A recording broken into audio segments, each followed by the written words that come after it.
Hello বন্ধুরা, কেমন আছো তোমরা সবাই? আজকে সোমবার।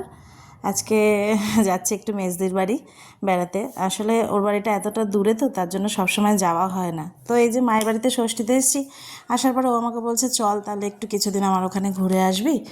তো আমি বললাম চল তাহলে, মেয়ে এখন ছোটো আছে, স্কুলে দিইনি, এরপরে যখন স্কুলে দেবো তখন আর কোথাও যেতে পারবো না। তো সেই জন্য ভাবলাম যে যাই।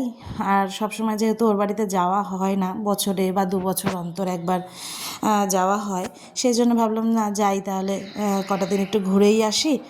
তো সেই জন্য দেখো এই যে আমরা বেরিয়ে পড়েছি।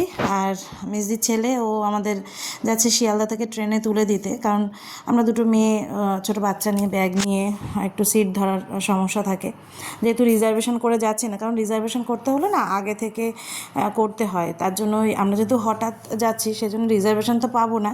সেই কারণেই আমরা যাব হচ্ছে ভাগীরথী এক্সপ্রেসে।